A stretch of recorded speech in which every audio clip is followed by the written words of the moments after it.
Hello, everybody. Welcome into the Apples and Genos Fantasy Hockey Podcast. My name is Nate Groot-Nibelink. I'm the creator of Apples and Genos, originator of the Zero-G draft strategy. And in this podcast, I'm going to go over the most puzzling players league-wide as submitted by the Apples and Genos Discord server. Let's get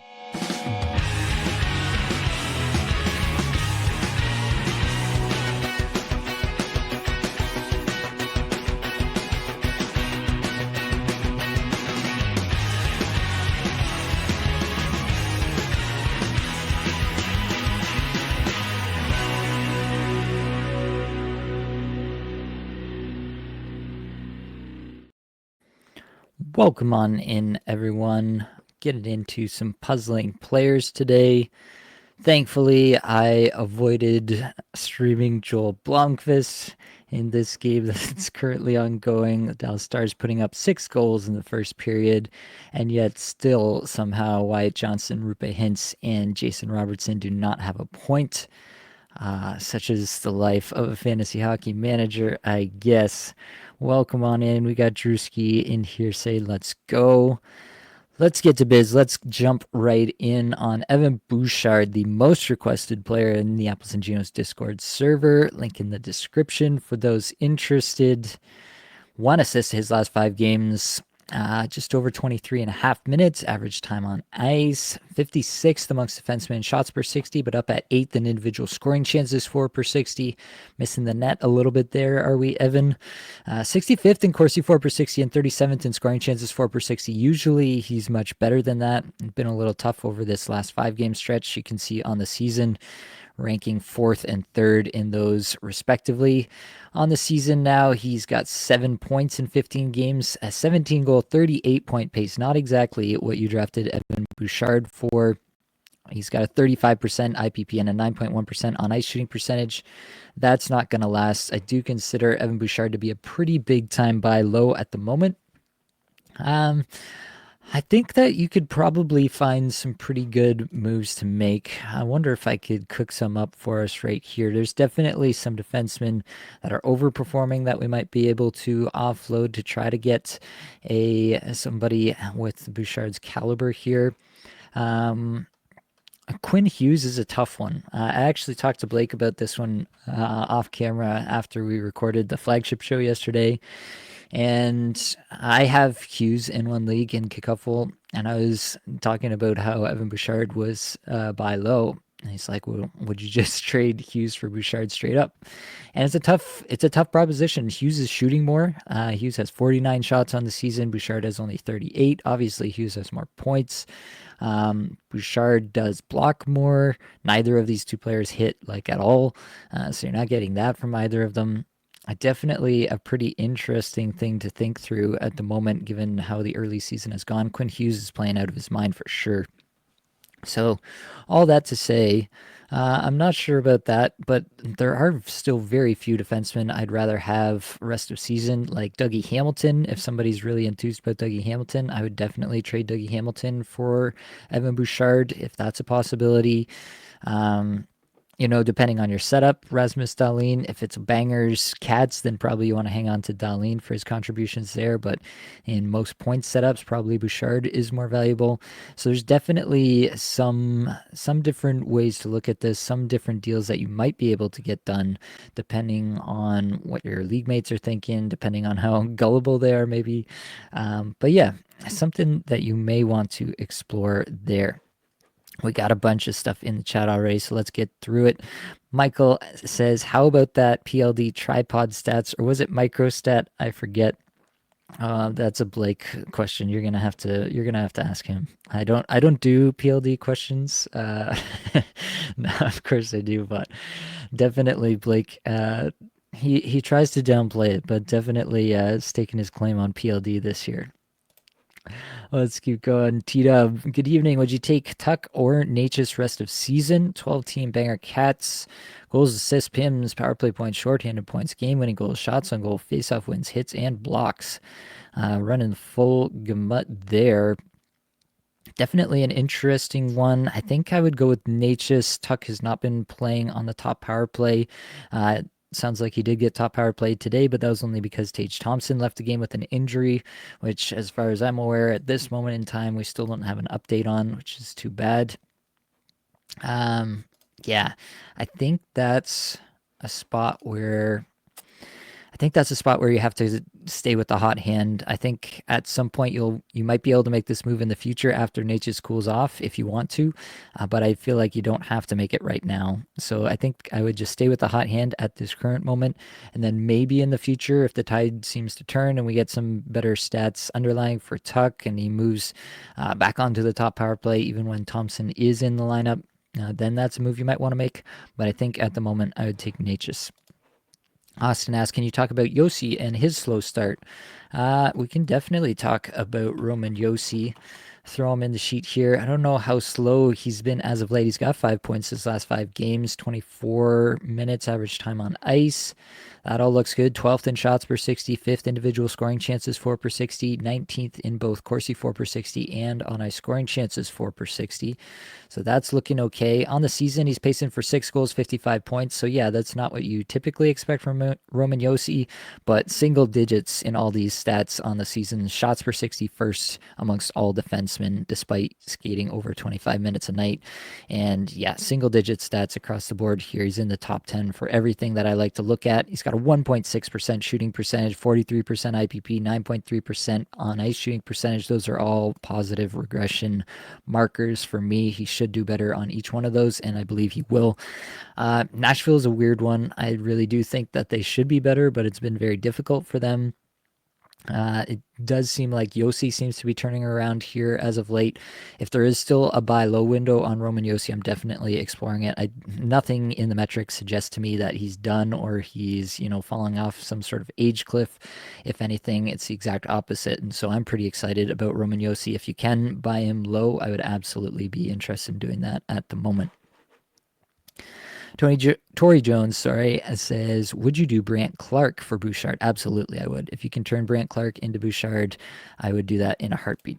Chris asks, are there any Penguins worth rostering? Yeesh. I have Rust and picked up Erik Karlsson off the wire, thinking it should be worth it. 16-team head-to-head points.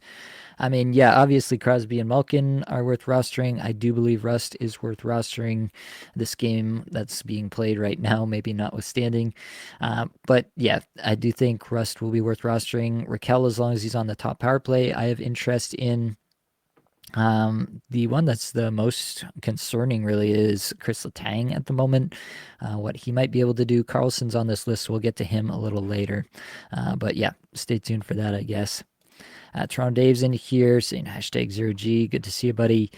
Chris saying EK65 will be my 4th D with Dunn on the IR. I think that's a good spot there. Jordan says, hey, Nate, are you looking to sell high on Coffield with his lower shot volume? Would you take Kempe over him in a standard Yahoo points league? A standard Yahoo points league. That's a good question. That is probably 2 players that I consider to be in a similar tier. The metrics are not like truly awful. The shots have definitely decreased for Coffield as of late. He scored on his only 2 shots of the game today, the afternoon game against Buffalo. He's got, just the 2 goals in 5 games. He's playing on a second line now as of today with Jake Evans and Alex Newhook, which is definitely not the spot you want to be in. Previously, it was Slavkovsky down there. Slavkovsky went up to the top line with Suzuki and Doc, and they had a pretty good game. And then Coffield still had a decent game while playing off the second line there. But 126th in individual scoring chances, 4 per 60. This isn't like sound the alarm territory for me just yet. I mean, the guy's on pace for 62 goals. Pretty hard to sound the alarm there. Overall, I think that it's definitely not what we hoped for from Cole Coffield, and it's potentially worth looking at selling high, especially if you can get somebody to believe in the sky-high goal production so far. So I don't know if Kempe moves the needle enough for me. That's the only part that I'm trying to kind of figure out in my mind, is if Adrian Kempe really does move the needle enough for me to move off of Cole Coffield, who I do believe is legitimately one of the better goal scorers in the league. Kempe's got 4 points his last 5, 19 minutes, 43rd shots per 60, 282 individual scoring chances, 4 per 60. Not as nice. Yeah, Kempe's a little bit of an odd one. 17% on ice shooting percentage, but only 56% IPP. Those should even out a little bit there, and maybe it ends up in roughly the same spot at the end of the day. Interesting one. In Yahoo points, I think I'd stick with Coffield, honestly. You can make this move. Kempe's safer. I will say that. Kempe's safer for sure. But Coffield legitimately has, yeah, 40 plus, potentially 50 goal upside, and that's just not something you're going to get out of Adrian Kempe. So if you're looking to solidify a spot to get safe with it, you have other guys carrying the wagon for you, as it were, then maybe you could consider that move. I don't know if there's enough there for me to feel motivated to make that move. Another comment: has anyone mentioned your glorious duster yet? No, but thank you for bringing it up. Wab says Devin Taves has been dropped in my league. Do I drop Riker Evans? I think there's a misspelling there, or don't claim. I would prefer Devin Taves to Riker Evans for sure. Yeah, Riker Evans was theoretically a good pickup at one point, but it hasn't been working out that way. Montour has been dominating the power play share over there in Seattle, and rightfully so, in my opinion. And Riker Evans just has not really been anything to write home about over this last little stretch. He's only got, a couple of assists in his last 5 games. He's been getting good minutes. That part's been there, but only 4 shots in the last 5 games. Yeah, all of it to say I would rather have Devon Taves than Riker Evans at the moment. T-Dub saying thanks for the advice. CJ, someone in my 12-team league dropped Dobson for Sandine. that is overreaction at its finest. Hopefully you can reap the rewards there. Where do you think Drouin will end up? Power play 1, top line. I do think that it seems pretty likely to me that Drouin gets back on the top line. They had good chemistry there last year. Obviously, you have the shower narrative with Nathan McKinnon and Jonathan Drouin going back to junior together, where they played together. So that's there. I think I like Drouin to be on the top line. Top power play is a lot less certain with Nichushkin back, Middlestat playing well, Lehkonen back, a lot less certain about the top power play. Chris says Drouin is available. Drop Rust for Drouin. I would not, especially in this week where you're getting lots of games played out of Rust. I would hold on to Rust there. CG watching Hall of Fame ceremony. Great to see one of my favorite players, Datsuk, get his recognition. The Magic Man, absolutely. Datsuk was must-watch television in his prime. CG says best fantasy hockey content out there. Appreciate you for that. All right, we made it through the comments for the moment. Keep them coming. I will get to all of them as I have time here. Next up, Mike Matheson was highly requested. We did talk about a lot of the Montreal players on the show yesterday. If you haven't checked that out already, the flagship show, Blake and I went through a lot of these guys. Matheson did pick up an assist today. I saw some stuff that Lane Hudson got a look on Power Play 1, and it did convert. But I believe I should fact check myself here before I perjure myself, as I'm wont to say. But I believe that Matheson still ended up with more power play time overall. Matheson 555, power play time, Hudson down at 316. So I guess the only other question to figure out there would be to figure out if Hudson got this towards the end of the game. I seem to remember him scoring more in the middle of the game, so maybe it was just like a line switch thing. Matheson was just out when the power play was coming out, and it just happened to go like that. Maybe I can figure this out for us live here. This is going to be some excellent podcasting. Everybody's going to be riveted by me talking so that I can get to the appropriate stats here. I think it looks like, so we got 314 for the top forwards, 256 for Matheson there. Let's check out the actual event where Hudson was on with these guys.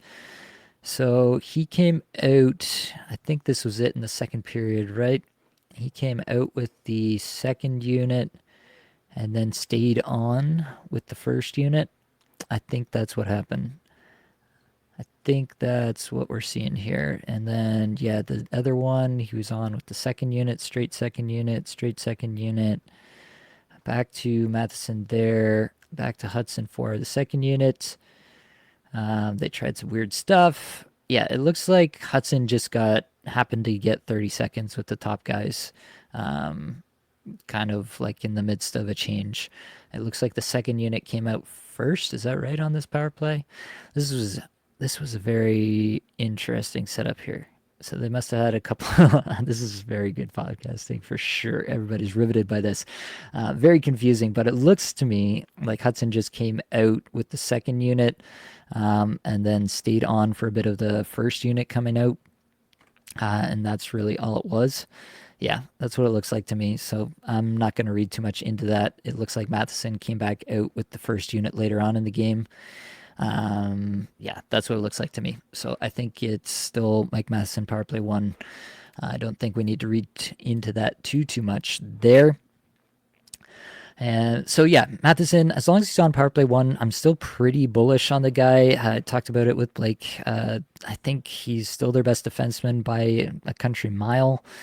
They have to play him, I feel like. 25 minutes a night is what he's been getting as of late. The metrics aren't as good as last year, which is a little bit concerning, but still pacing for 51 points. The goals haven't been going in. They'll start to go in. Not worried about that. But yeah, I think that Matheson is maybe a little bit down from where I had him projected. I had a pretty bullish projection on him overall.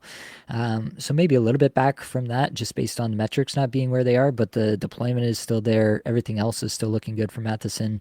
I am not worried about him just yet. Going to get back to the comments here. Bonzuli, Roope Hintz is an enigma. Any particular reason he's so inconsistent? I mean, he is one of these models of players. He's more efficient than he is voluminous. He doesn't create a lot of chances. He's just very efficient with the chances he does have. So if he does run cold, it looks really bad because the chances aren't always there to begin with. And then when he's not converting, then it's just zeros instead of, sometimes you can luck into some stuff if you got some volume at least. So he is just kind of that brand of player. And I think that's why he feels so inconsistent from time to time. More concerning really has been the lack of minutes lately. I don't think that's going to change in this game when they're up 6-0 in the first period. So that part is the more concerning aspect of Roope Hintz for me.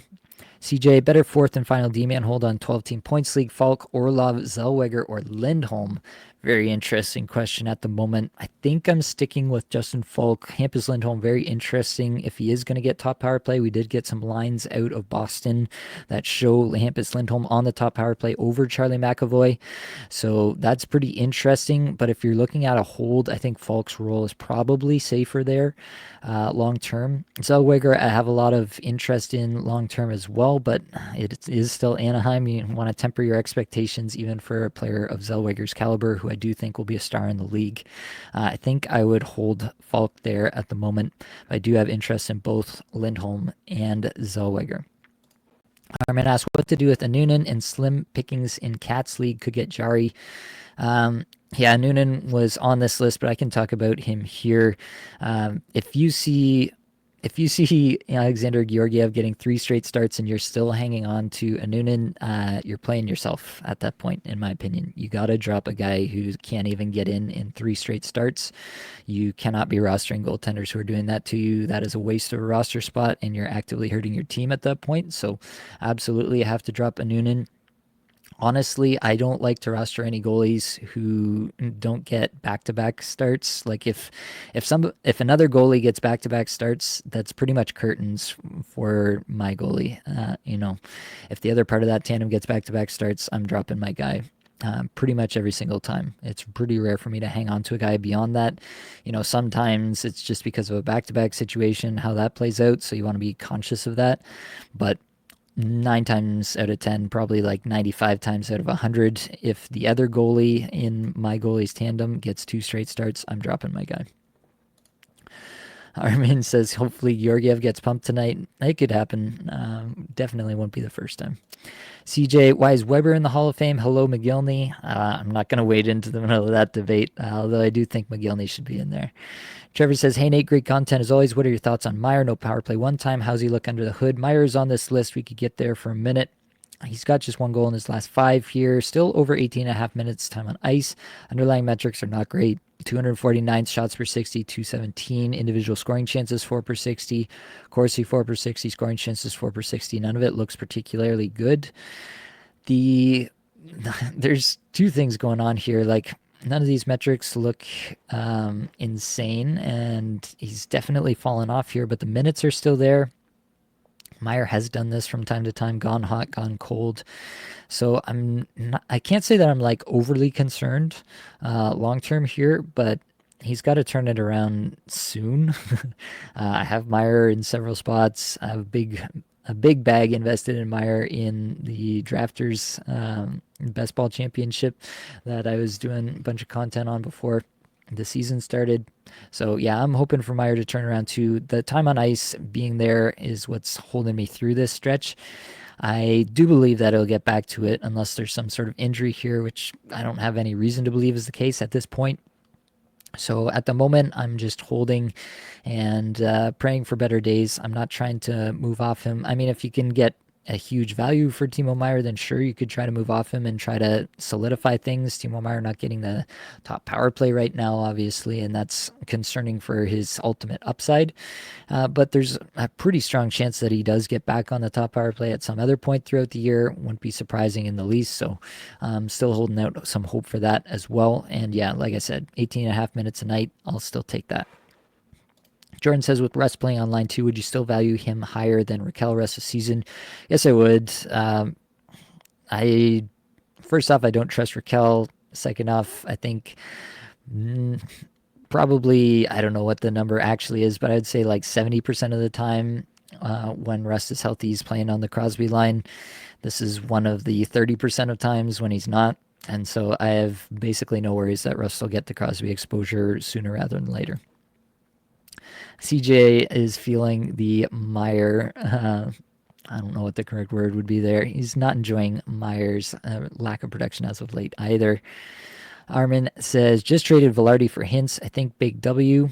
That's an interesting one. With the way Winnipeg's going right now, it's hard to move off of any of those guys. Yeah, that is a tough one for me, actually. I don't know which way I'd lean there. Feels like Velarde's in a really good spot in producing right now, and so it's hard to move off him. I think I might have aimed higher if I was trading off of Velarde at the moment. Armin says, you need some 0G options, please. Other goalies are Skinner and Thompson. Yeah, there's not many at the moment. If, Charlie Lindgren was dropped in a lot of places, he's probably going to get a couple starts this week, so you can look that way. I'm trying to think who else. You could go back. If you're a patron, then you've got my waiver wire sheet, and so all the players under 50% roster that I'm into from the goaltenders, so that's definitely a little plug for the Patreon right there. Link in the description. You got Dustin Wolf, who's getting the start here tonight, and he'll probably get another start later this week. They've been going every other, him and Vladar there. You've got Montembeau, who's probably going to get 2 starts at the end of this week. Those will be against Minnesota and Columbus. Could do worse there. Samuel Urson, depending how this game goes, he's actually playing pretty good before the injury. Petr Mrazek is only 23% rostered, coming off a big game. Not so great schedule this week, but he's likely going to get some more run. Laurent Brossoit has apparently suffered some sort of setback, and so he's a little further away from returning than we thought. So Mrazek probably gets even more volume than we were anticipating in the short term. Keeping an eye on the Merzlikins-Tarasov situation. Tarasov did not have a good game in the last game, so it's probably back to Merzlikins in Seattle on Tuesday night. So keep an eye on that one. There's still lots of things to watch for sure at the moment. I wouldn't say it's a spot where I'm like super excited about things. I will say with the way that this game has gone against Dallas, Tristan Jarry has to be on your radar. I have to imagine he gets the next start here, and we'll have to see where it goes from there, but that's something you're going to want to keep an eye on for sure. The Penguins get on the board, and it's Anthony Beauvillier from Puustinen and St. Ivany. That is terrific stuff. All right. Any way to go over Guentzel? Yeah, we could throw Guentzel in for a quick moment. Jake Guentzel, 3 goals, 4 assists. I have to fix this. I didn't capitalize the G, and that's going to bother me. There we go. 3 goals, 4 assists in his last 5. Almost 22 minutes a night. The underlying metrics are not looking good, but the raw amount of ice time this guy's getting is pretty insane. 54% IPP. The rest looks probably normal, maybe a touch hot on the on ice shooting percentage. Yeah, I mean, I think people thought that Guentzel was going to go nuclear. I was never really of that opinion. I'll double check what my projection actually was for Guentzel, but I think it was more somewhere in the point per game range. Let me see this here. Jake Guentzel, where are you, buddy? I had him for 40 goals, 81 points on the season. The 40 goals is going to be tough to reach if he doesn't start shooting a bit more, but I still think that the point per game range is about where Guentzel should end up. If he gets 21 plus minutes a night, then he should probably do even better. So I'm not really concerned about Guentzel, but I was a little bit lower on him than most to start the season. G Horn, hey Nate, first time 0G. Have Gustafsson, Lankinen. Would you try and sell high for a different goalie in a Cats league? Thanks. I don't really like trading between goalies because that feels like, just trading one unknown for another unknown. I'm not super big on that, but if you can, like, in theory, tier down and get something on top, like if you can trade Gustafsson and get another player who you view somewhat similarly moving forward, another goaltender who you view somewhat similarly moving forward, and actually get a plus on top of that, like get an upgrade elsewhere on top of that, then that's the kind of move that I'd like to make. Like if you can, I would potentially move off of Decord for somebody like, move off Gustafsson for someone like Joey Decord, is what I intended to say. That could be a route that you could go. And then obviously you'd be looking to get a plus on that just because of how amazing that Gustafsson's been playing early this season. There's a lot of different ways you could look at it. Maybe somebody who has Georgiev, or maybe Georgiev's dropped in your league and you can just pick him up. If he has another good start here, then he's going to earn himself some leash with Bednar. Bednar's been pretty loyal to him, above and beyond where he probably should be. So that's something to look at. Maybe there's somebody who's freaking out about Jeremy Swayman based on the early returns here, and you could get a deal done there. That's probably not one where you get some extra on top, but it might be something where you can get something done. If you could get Linus Ullmark and get something on top, that could be a route that you could go. I do think there's ways to do it, but that's the way I think I would like to do it. Last ones. I'm Almond from earlier. Hard to believe, but no one in my league. Bit on Coffield. Tried Verhaeghe and Dobson. That is too bad. I think I'd be okay with either of those. Armin, who's more of a must-add in a Cats league? Shabbat, Drouin, Jari. None of these are a must-add, in my opinion, especially in a Cats league. If you need the goalie, that whether or not you pick up Jari is totally dependent on whether you need a goaltender for sure.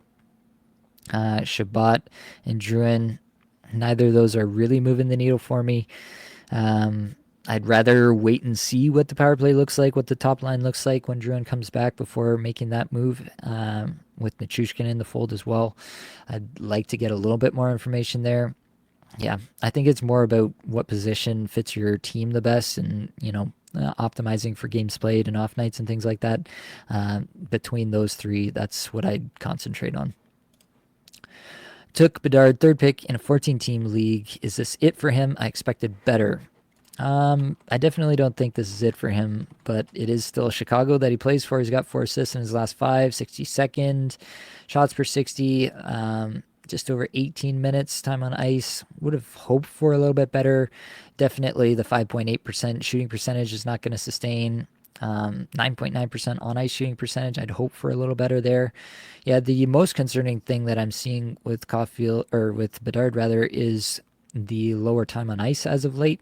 That's more concerning than anything else I'm seeing. I'm not concerned about the player. I think we all know the talent's elite there. Chris Nelson, would Meier for Dobson be enough value for you to move off of him? Assuming you're talking about Meier there. That's tough. Meier's ceiling is probably worth more in most leagues, especially leagues that value shots and hits. But I do think that if you need a D, then this could be a good way to go get it. I think you might be able to get plus on top of Meier. I would try to anyway, to do that deal. Are Stamkos and Barzal still a buy low? I mean, Barzal's injured, so that's really going to depend on what that manager wants to do with that. Stamkos, I haven't checked in on his metrics in a little bit, so we could throw that in, but he has been playing on the top line. 3 goals, 5 points in his last 5. The metrics have fallen off a little bit, but the points have come up, as you know, sometimes it happens that way. Yeah, I still think, I don't know if you can buy low after this recent stretch, but I'd still like to pick up Stamkos if I could. Picked up Quick for a shutout win, dropped him for Allen for 1-0 loss tonight. I exchanged him for Urson. Is this part of your 0G strategy? To be honest, I don't like streaming goalies for single games. If you're coming like last week, that was Saturday and Sunday. So if you're coming to the end of your week and you have the ads, then that might have been just the best way to use your ads to pick up those goalies. So I don't mind it in that sense. But in general, 0G, I'm trying to find goalies that are going to get me some sort of volume, and I'm not really cycling through one-game streamers unless, it is late in the week and I'm just trying to get the most bang for my buck in terms of the most upside for a single game pickup. So that's how I think about that. Armin says, I think the Hintz for Velarde trade was a W because of Dallas playoff schedule having 2 more games. Yeah, I mean, you got to get there. We're still just starting week 6 here, but if you're pretty confident about getting there, then I can see that for sure. All right, we got to get back into the list here. We only made it to player number 3, Shane Gostisbehere, 2 assists in his last 5, just under 18 minutes average time on ice. Won 171st in shots per 60 amongst all defensemen this 5-game span. 119th individual scoring chances, 4 per 60. 8th Corsi, 4 per 60. And 13th scoring chances, 4 per 60. You know the on-ice metrics are going to be good because he spends most of his time on the power play. On the season, pacing for 25 goals, 57 points. Definitely running hot on the shooting percentage, but the rest is probably fine. Honestly, this is what you signed up for. If you drafted or picked up Shane Gostisbehere, this is exactly what you signed up for. I don't know what you thought was going to happen, but this is always what was going to happen. He's going to have some hot stretches and he's going to have some cold stretches, and he's going to end the season with 50 to 55 points. That is the Shane Gostisbehere experience. If you don't like it, you should probably find somebody else. Pavel Buchnevich, 1 goal, 3 points in his last 5, just under 18 minutes average time on ice. The metrics are putrid. The best one is 239th in Corsi, 4 per 60. They did try him back on the wing with Kyrou and Shen. Looks like with lines that came out today, he's back at center, which I really don't like, in between Kyrou and Neighbors. Line mates are fine as far as St. Louis goes, but yeah, I don't like the deployment. I don't like the fact that it really does seem like whenever he's playing center that everything else falls off a cliff for Buchnevich. So yeah, that's my most concerning part. I'm wondering if we're going to have to suffer through it with Buchnevich for a while more until Rob Thomas is able to return to the lineup. And that's a tough place to be. That being said, I think he's probably still, whereas before I thought Buchnevich could be like a 65-point guy, now maybe he's more of like a 50 to 55-point guy. So he may still have some value depending on how deep your league is, but that's maybe an adjustment and expectation during this stretch. Elias Lindholm, he's got 3 assists in his last 5, 19 minutes. Underlying metrics are not good on an individual level. 226 shots per 60, 192nd individual scoring chances, 4 per 60. That's not what we like to see there. However, the on-ice metrics are not so bad. 64th Corsi, 4 per 60, and 16th in on-ice scoring chances, 4 per 60 for Elias Lindholm. They did some interesting lineup stuff in practice today as well. You got Lindholm in between Marchand and Brazeau. And Zaka back at center with Geeky and Pasternak. They're doing some crazy stuff in Boston trying to get this thing sorted out. As long as he's top power play, as long as he's getting 19 minutes a night, I'm not moving off of Lindholm. Sure, the 10 goal, 46-point pace is not what you expected. But I really don't know that there's anybody else out there on the wire. I mean, yeah, in maybe like a 10-team league, for sure, I'd move off Lindholm. You probably have already if you're in a 10-team league, because there's been plenty of other players who have come up that have been playing really well. So if you're in a 10-team league, sure, but 12-team and above, anything with a little bit of depth to it, I don't think you're finding better than Lindholm on the wire. The on-ice metrics look really good. It sucks that he individually is not producing a lot of chances, but that is a little bit the brand of player as well. A couple more, and then I'll get back into the comments here. We did Cole Coffield, so I'm not going to rehash that one. But Erik Karlsson, 1 goal, 4 points in his last 5, just over 22 minutes, average time on ice. First in shots per 60, first in shot attempts per 60, second in individual scoring chances for per 60, second in both Corsi for and on ice scoring chances for per 60. Underlying metrics are incredible for Karlsson leading into this game here tonight, and pretty good on the season as well.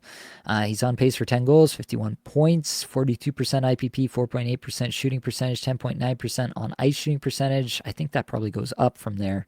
So overall, I'm actually pretty bullish on Karlsson to do even better. I think I projected him for about 65 points this year. Fact check myself on that real quickly. I had him for, scroll over, 68 points this year. Skating 24 minutes a night, so he's been 22 the last little bit. Yeah, he's down a little bit in minutes, so maybe I'd adjust that down to more of a 60, in between 60 and 65 points on the season. But the underlying metrics look terrific, especially as of late. This is who Karlsson is, similar to Goisbehere. Like, you had to know they were going to be kind of just empty calorie points with Karlsson. He doesn't do a lot peripherally. Decent shot producer though, like as you can see, the shots per 60 last a little bit, really good. So I think that he can give you the shots, but probably not the peripherals. But in your points leagues or your points only leagues, I still think Karlsson has a lot of value. Jason Robertson, this is a tough one. Yeah, it's the end of the second now in the Dallas-Pittsburgh game, and Robertson, no points amongst the 6 Dallas goals, which is pretty tough to stomach for anybody who's rostering Jason Robertson. Again, we talked about Robertson and Hintz and Johnston. Blake and I did on the flagship show yesterday, so check that out. But yeah, Robertson has the most ceiling, but I am adjusting expectation. I'm taking him down to more towards a point per game player, whereas at the start of the season, I had him at a 90-point pace as my projection. Just based on the early returns and the underlying metrics not being as good as I thought they would be. I do think that he's been a bit unlucky. The 8.1% on ice shooting percentage will improve. So there are some things that point to positive regression here, but will it be enough for him to really, take off and match what everybody is hoping he could be this year? Not so certain. Brian Rust on the list here, not showing up in the sheet because he hasn't played very much lately. But Brian Rust is a player that I'm always into, always plays an absolute boatload of minutes whenever he's out there. Just a player that Mike Sullivan absolutely loves, and so he'll get on the ice.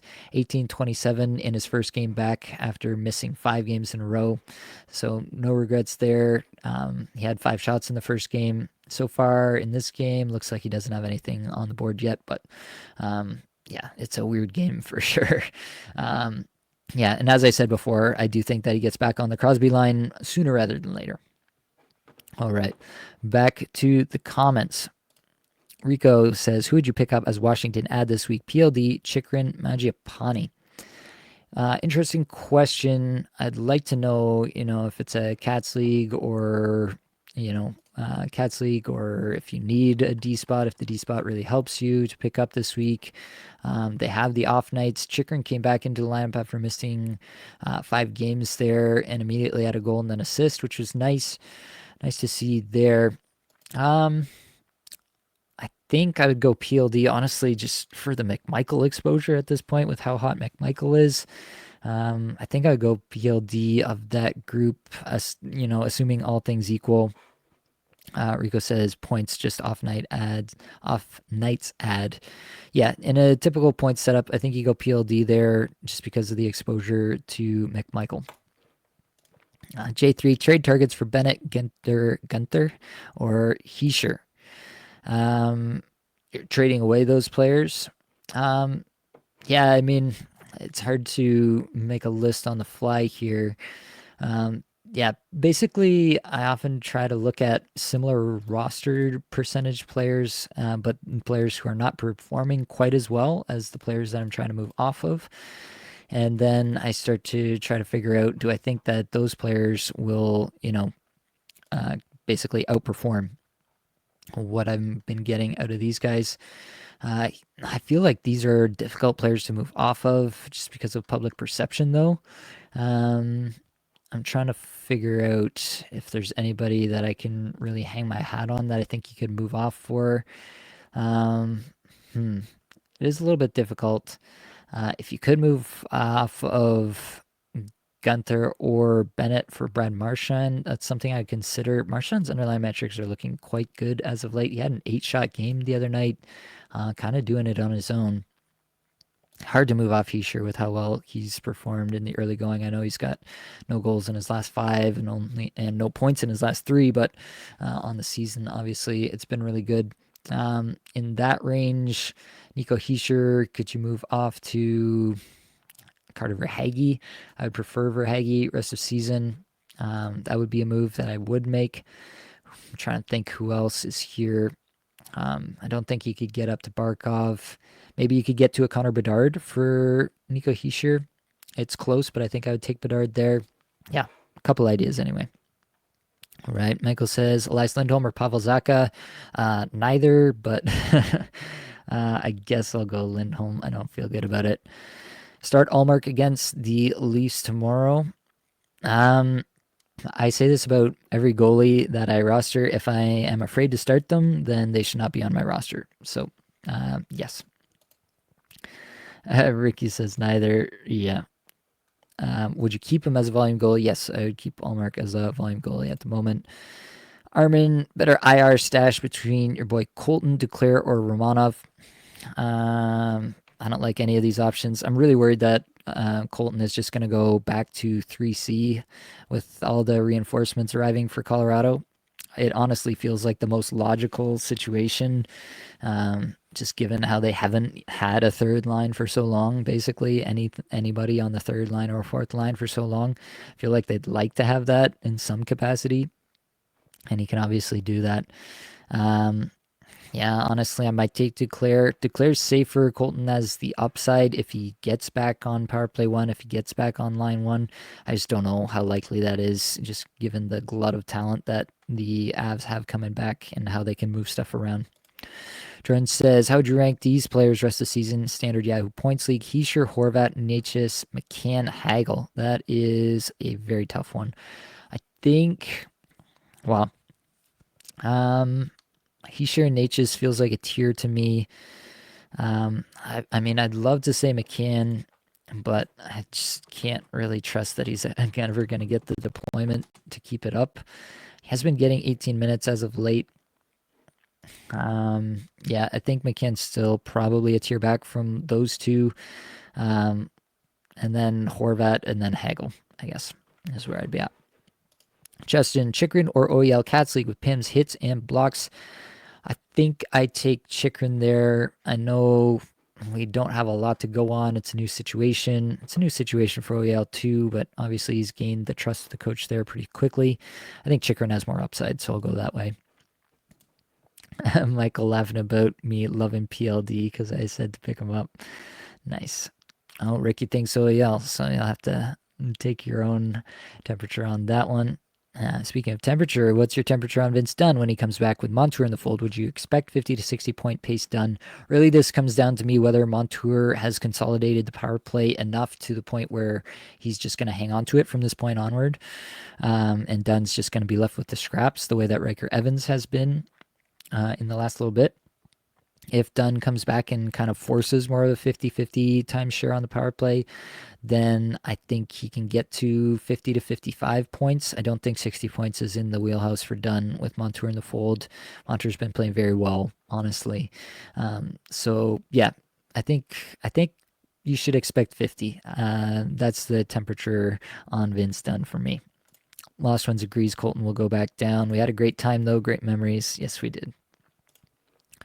Rico, who would you drop to activate Valerie? Did you give anybody to drop? I didn't see that. If you got the others to drop, then I could weigh in on that. back to the list. We got to talk. Noah Dobson was requested. Spent a lot of time talking about Noah Dobson in the flagship show with Blake yesterday. I think Dobson is one of the biggest buy lows in the league right now. 17th in shots per 60, 27 and a half plus minutes a night. Everything's pointing up for Noah Dobson for me, except for the fact that the Islanders don't have a lot of offensive talent, and I think he's good enough to generate some stuff on his own, and it really does seem like Wah is starting to trust him a lot more. Matthew Tkachuk, 2 goals, 4 points in his last 5, 17 and a half minutes average time on ice, 134 shots per 60, 167th individual scoring chances, 4 per 60, 120th Corsi, 4 per 60, and 67th scoring chances, 4 per 60. This is not the Matthew Tkachuk that we were sold. It's a little bit concerning. Part of it is that, he's still on a 33 goal, 82 point pace. Part of it is that the Panthers have just been winning and they haven't really had to put their foot on the gas at any given point. But it is a little bit concerning. It really does seem like after, 2 seasons ago, Maurice really took his foot off the gas in terms of playing his stars the most absolute minutes that he possibly could. And Tkachuk seems to be feeling the most effects of that. And so I am concerned about Matthew Tkachuk. I don't think he's going to hit the, I believe, 95-point projection that I had for him at the start of the year. And so that's obviously concerning. 96-point projection. Correct myself there. That was based on just under 19 minutes average time on ice.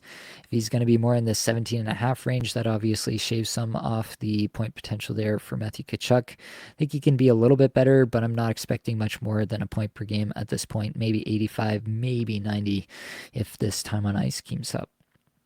JT Miller, just 1 goal, 2 points in his last 5, 18 and a half minutes average time on ice, 342nd in shots per 60, 216th individual scoring chances, 4 per 60 in the 150s in the on-ice metrics.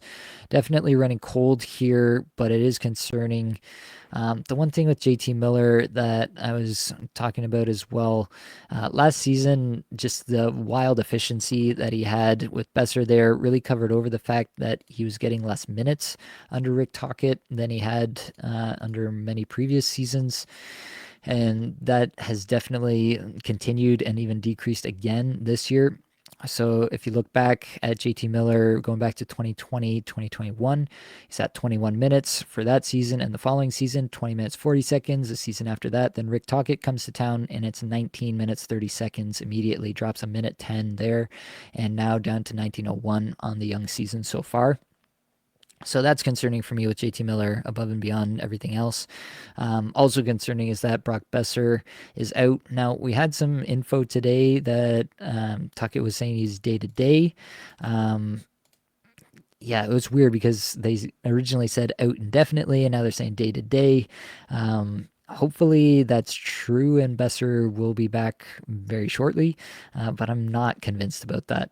Just yet. So that's also of concern with JT Miller. JT Miller might be a player that you want to move off of if you can, just based on name recognition. He's only on a 69-point pace, which I guess is nice, but not nice for the fantasy manager that drafted him. Do what you will with that.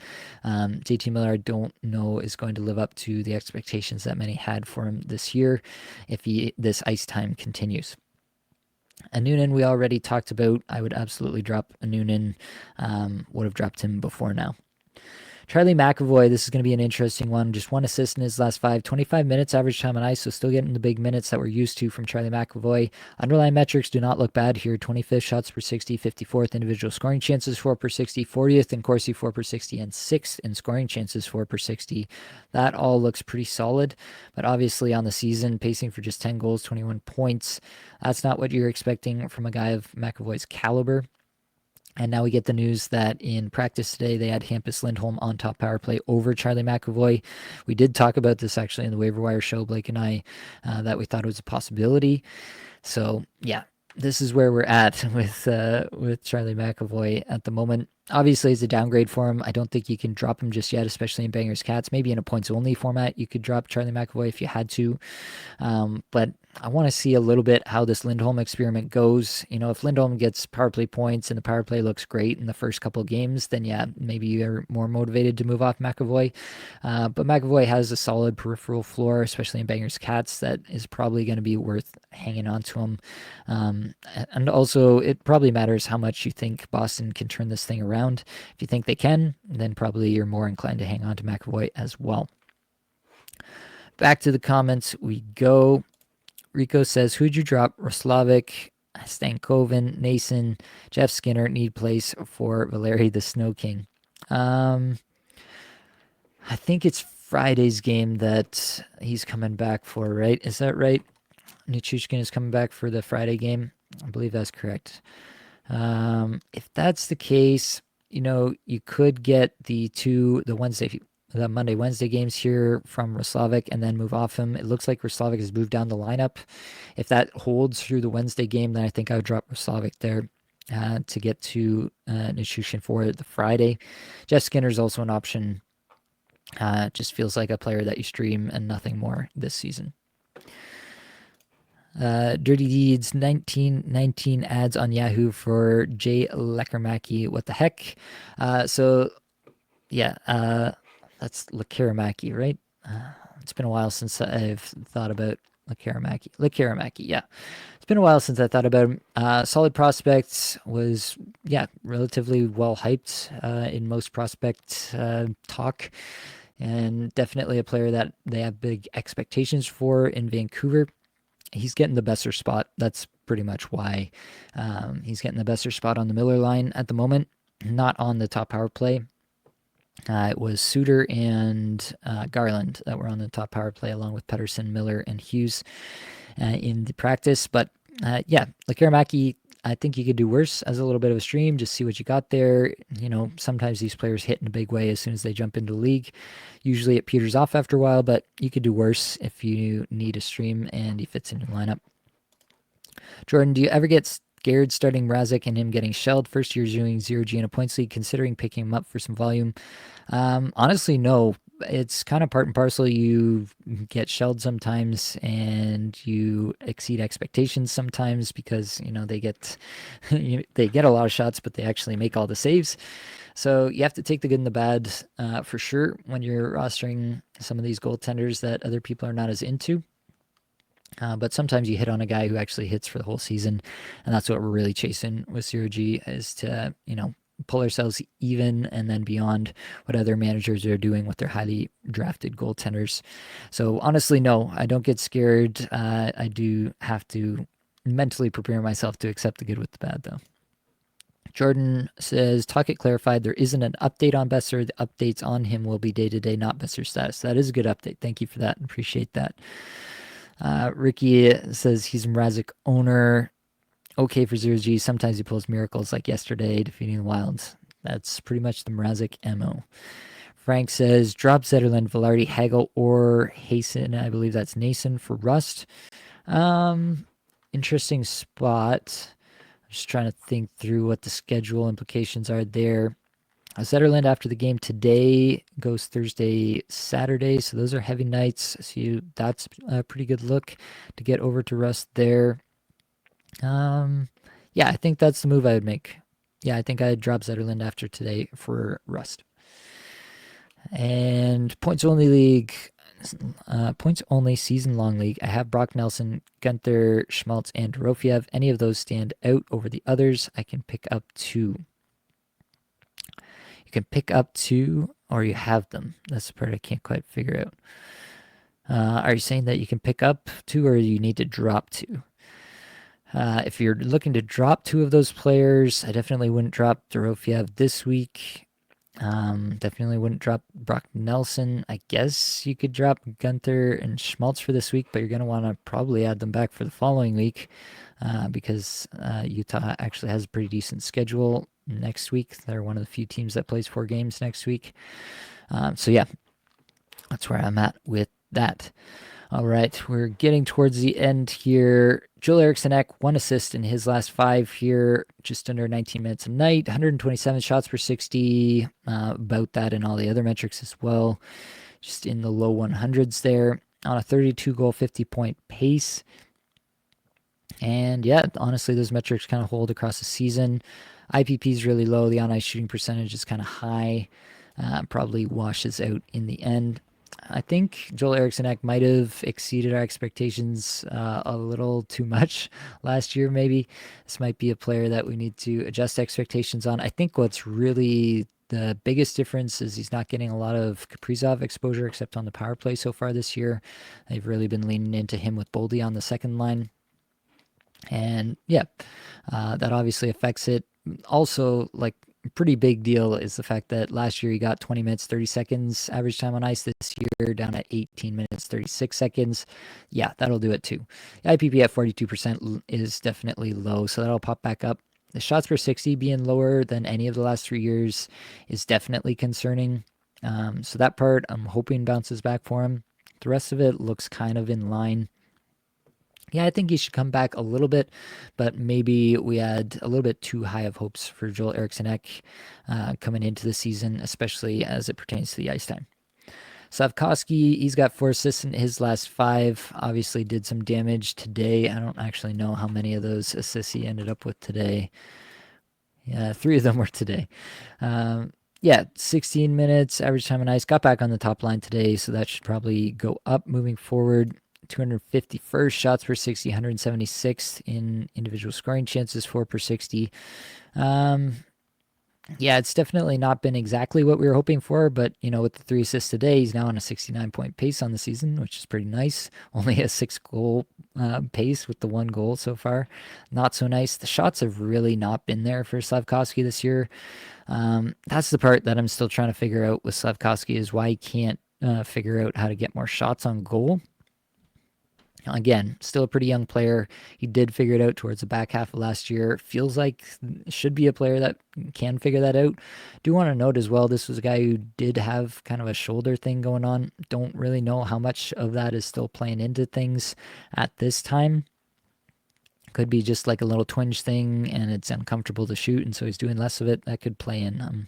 Don't know how much I believe that narrative that I'm talking about, to be honest with you, but it is out there. So overall, I think, 65 points Slavkovsky on the season feels pretty reasonable.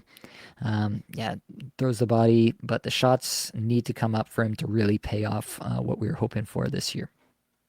David Pastrnak, 4 assists in his last 5, but no goals, which is obviously what you're into Pastrnak for. Almost 20 minutes average time on ice, 14 shots per 60, 64th individual scoring chances, 4 per 60, 82nd in Corsi, 4 per 60, and 35th in scoring chances, 4 per 60.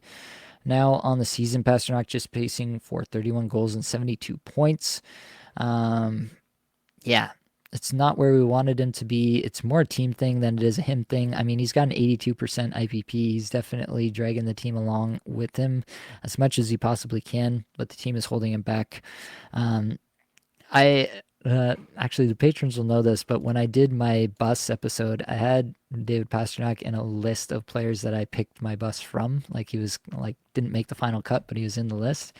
At this point in the season, maybe I'm wishing that I had the balls to put him there, but can't go back and rewrite history at this point. But I did have this concern that maybe the Bruins wouldn't be good enough around Pastrnak to really sustain him. Last year, he really did do it himself. He had decent enough supporting cast that he was able to get by. This year, the supporting cast is kind of falling flat, and obviously it's affecting Pastrnak here, but I don't think anything has changed with him individually. That being said, I do think you should probably adjust some expectations on Pastrnak. I do think that he's probably lower down in the first round if you redraft as of today, but I still think he probably is a first round player if you're going to do a redraft as of today. Frank Vetrano just 1 assist in his last 5, and that was an assist on an empty net goal last night. 19 minutes average time on ice, so he's still getting the big minutes. Greg Cronin loves this guy. 42nd in shots per 60. Yeah, he had a crazy amount of shots the other night, actually. What was that? I'm going to look it up because I remember thinking about 9 shots in the game against Minnesota. Yeah, good stuff there. Has been throwing the body, does all that. You like to see that, but it is still Anaheim, right? And They move the lines around. You never really feel comfortable with what they're doing. It's Greg Cronin hellscape, as we all know. And so you're never going to be comfortable rostering Frank Vatrano. Playing with Troy Terry is a good spot to be.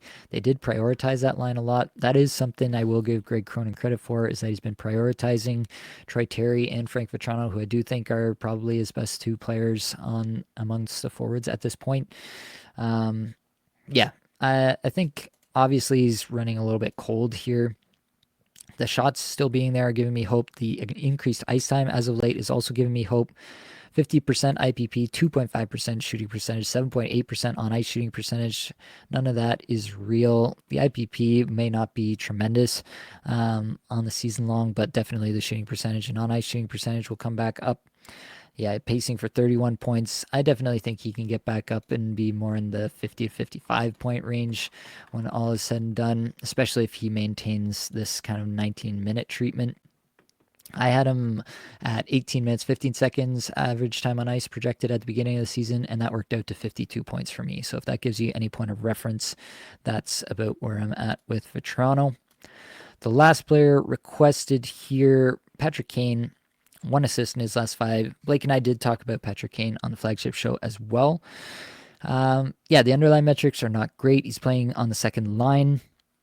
Also not great. Still playing on top power play. Still getting almost 19 minutes a night. That part is good.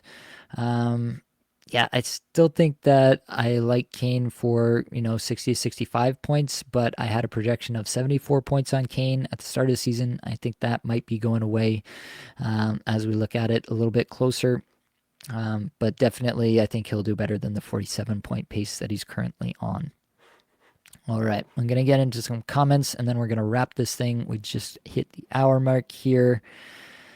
Let's go. Thoughts on Shea? Drop in a 12-team or try and package him up in a trade? Let's take a quick look at Brady Shea here.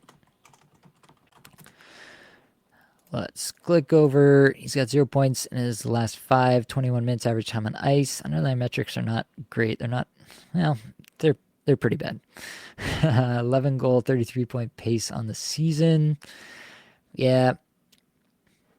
I don't know if he's a straight drop, but he's definitely not a player that's living up to expectation at the moment, and there's nothing really suggesting in the underlying metrics that it's about to get fixed. So yeah, tough spot for Brady Shea rosterers. Just going to take a quick look at the schedule. Sometimes, when I'm thinking about this, I'm looking for the off-ramp. You know what I mean? When I'm thinking about this. So yeah, like Nashville this week, I don't think you want to move off because they have a really good schedule this week, getting the 4 games in. Next week, Nashville has just 2 games played. That might be the spot. If Shea doesn't do anything by the end of this week, maybe you're thinking about the drop there. I think that's probably the way I'd play it. And give him the rest of this week. He's going to give you 4 games this week. Let's see how it goes, and then we'll make our decision after that. Steven says, thanks. So trade for pasta? Depends how excited you are about that Boston team there. How do you feel about Hampus Lindholm on power play 1? He had like one really good stretch there, and then he's been pretty bad every other time he's been on top power play. I'm not like excited about it, but he has had some decent underlying metrics to start the year. He's been one of the few on Boston who's done that. I'll give him the benefit of the doubt. I picked him up in one spot today where I needed a defenseman, and yeah, I'm going to give him the benefit of the doubt for this week and just see where it goes. Because, yeah, I mean, theoretically, it's Boston power play. It's got Brad Marchand. It's got David Pastrnak. It should be decent, and he should be able to facilitate that. He should be the one feeding Pastrnak for those one-timers more often than not. I'm going to give it a look. All right. I believe we made it to the end of this. Definitely, if you made it this far, click like on the video. It really does help with the algorithm. Subscribe while you're here. That helps us out. Head over to Spotify, Apple Podcasts, ratings, reviews over there are always much appreciated. And I think that's going to be all that I've got for this episode. Hopefully it brought you some value. It helped you get a little bit better at fantasy hockey today. All the advanced stats you heard today came from Natural Stat Trick, a terrific free resource. Many thanks to the band There for supplying the music for the podcast. Be sure to check out their Spotify as well. That's it, folks. Much love.